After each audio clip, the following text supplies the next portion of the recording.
नमस्कार प्यारे साथियों।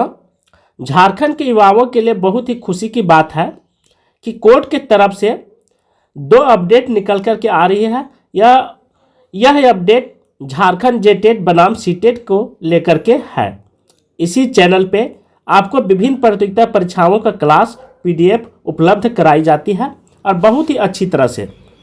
क्या है मामला, इस पर संज्ञान लेते हुए मैं बताना चाहता हूं कि झारखंड में सहायक आचार्य नियुक्ति के लेकर के अर्थात जेटेट, इसी को लेकर के छात्रों ने केस किया था। उत्तीर्ण अभ्यर्थियों पात्र होंगे, अर्थात जो जेटेट पात्र है उन्हीं को फॉर्म भरने का दिया गया था 26,001 में।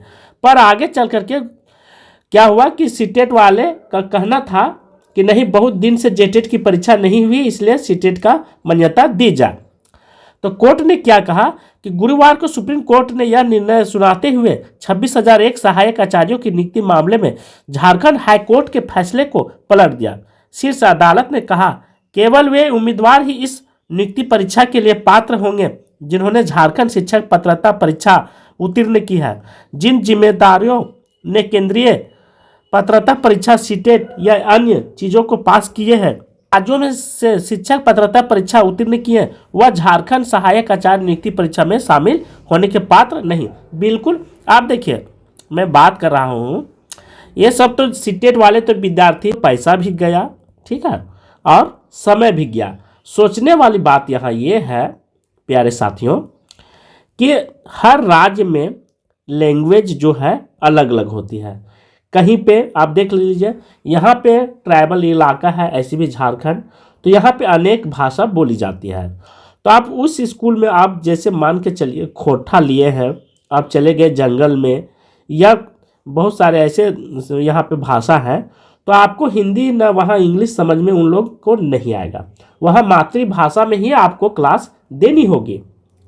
तो इस तथ्य को ध्यान में रखते हुए कोर्ट ने सही निर्णय दिया है और इन सभी चीज़ों पर भी विशेष ध्यान रखनी होती है। आप जैसे बिहार से बीटेट पास कर लिए हैं, तो बीटेट पास कर लिए तो क्या वहाँ पे, ठीक है, बहुत सारे भाषा वहाँ भी हैं, लगभग 20 भाषा है स्थानीय भाषा। उस भाषा को क्या आप झारखंड में लागू उस भाषा के माध्यम से झारखंड में पढ़ा सकते हैं? कभी नहीं, ठीक है, क्योंकि हर एक कोर्स पर वाणी जो है से बदल जाती है। तो इसी को ध्यान में रखते हुए आपको भी निर्णय लेना चाहिए, आपको इस दलदल में फंसना नहीं चाहिए। केस तो हर वकील लड़ेगा, इसमें कोई शक नहीं है, उनको पैसा मिलता है। बात रह गई देने का, तो आप लोग देते हैं तभी उन लोग आगे कदम बढ़ाता है, उन लोग का गलती नहीं है। आप लोग विद्यार्थी पढ़े लिखे, कम से कम सोचने समझने की शक्ति होनी चाहिए, ठीक है, दूरदृष्टि होना चाहिए। केवल पैर तक सोचिएगा तो फिर गड्ढा में जाएंगे, जैसे कि अभी गए हैं। तो यहाँ पे दोनों अपडेट को अच्छी तरह से आपको समझा दिया हूँ। उसके बाद क्या होता है कि हाई कोर्ट ने फैसले को गलत बताते हुए सुप्रीम कोर्ट ने कहा कि कोर्ट को ऐसा आदेश देने का अधिकार नहीं है। परीक्षा या आरटीआई एक्ट के नियमों को बदलाव की शक्ति विधायिका के पास है।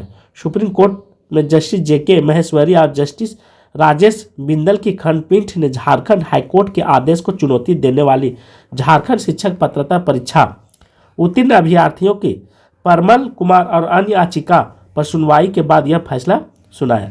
इसके बाद दिसंबर 2023 में झारखंड हाईकोर्ट ने झारखंड सीटेट अभ्यर्थियों के संघ और से जारी याचिका सुनवाई के बाद आदेश दिया कि दूसरे राज्य के टेट अर्थात टीचर एबिलिटी टेस्ट या सीटेट पास कर चुके हैं तो अभ्यर्थी इस नियुक्ति परीक्षा में शामिल हो सकेंगे। ऐसे परीक्षार्थियों के 3 साल के अंदर प्रथम प्रयास से जेटेट पास करने होंगे। हाईकोर्ट के फैसले को चुनौती देने वाले एसएसएलपी का सुनवाई करते हुए सुप्रीम कोर्ट ने फैसले 2024 में झारखंड सरकार और झारखंड कर्मचारी चयन आयोग को आदेश दे दिया कि उसकी अनुमति के बिना नियुक्ति और परीक्षा का रिजल्ट नहीं प्रकाशित किया जाएगा। ये मामला निकल करके आ रही है। मुख्य बिंदु क्या है, तो 26,001 पदों पर यहाँ पे बहाली होनी थी, ठीक है, इसी पर प्रक्रिया रुकी हुई थी। देखिए इन लोग क्या करता है ना, कुछ लोग नहीं चाहते हैं कि दूसरे की खुशी देख करके देखना नहीं पसंद करते हैं। इन लोग को क्या मतलब था सीटेट को लेकर के जाने का? अरे कम से कम सोचना चाहिए, इन लोग को दिमाग होना चाहिए। हम सीटेट पास किए हैं, क्या आप नागपुरी से पास किए हैं? नागपुरी था सीटेट में, खोटा था, पचपरांगिया था, ये सब भाषा सीटेट में है ही नहीं। तब किस मुंह से गए थे वहाँ कोर्ट? ठीक है, जैसा गए वैसा काला करके आए, कोर्ट ने भेज दिया, आपको समझ में आ गया होगा। इस कारण रद्द हुआ। क्या था? तो सुप्रीम कोर्ट ने फैसला आरटीआई कानून के प्राविधानों के ध्यान में रख करके सुनाया। सुप्रीम कोर्ट ने कहा कि झारखंड के प्राथमिक स्कूलों में पढ़ाने के लिए झारखंड की जनजातीय क्षेत्रीय भाषा संथाली, कुड़ुक, मुंडारी, नागपुरी, कुरमाली, खोटा आदि का ज्ञान जरूरी है। इस शर्त केवल जेटेट पास अभ्यर्थियों को ही पूरा करते हैं। अब आगे क्या? अब तक सभी इंटरव्यू और परीक्षा प्रक्रिया को जेटेट पास अभ्यर्थियों के आधार पर ही आगे बढ़ाया जाएगा। सीटेट या अन्य टीआईटी पास उम्मीदवारों के लिए यह निर्णय बड़ा झटका है, क्योंकि वे अब इस भर्ती में शामिल नहीं हो सकते। बिल्कुल, देखिए यहाँ पे सरकार की भी गलती थोड़ा सा। सरकार की क्या है कि 26,000 बहाली लेने से पहले यहाँ पे जेटेट एग्ज़ाम करवा लेती, तो जेटेट एग्ज़ाम करवा लेती तो शायद यह मामला नहीं फंसता। और 26,000 जो एक बार निकाले हैं और बाकी सीटों पर भी जो वैकेंसी थी उसे भी आप निकाल देते। तो देखिए बात यहाँ पे वो सब नहीं होता। होता क्या है कि यहाँ पे चुनावी मुद्दा को भी ध्यान में रखा जाता है। किस कारण से चुनावी मुद्दा को हम प्रभावित कर सके, जीत पावे, तो इन सभी बिंदुओं को भी यहाँ पे ध्यान रखा जाता है कि कब किसको बहाली निकाली जाए। ठीक है, तो इसलिए आप सभी लोग पढ़ते रहे। थोड़ा मेरा तबीयत खराब है तो जिस कारण से मैं आपको उतना अच्छी तरह से बता नहीं पाया हूँ। आज के क्लास में यहीं पे समाप्त कर रहा हूँ। थैंक यू, धन्यवाद।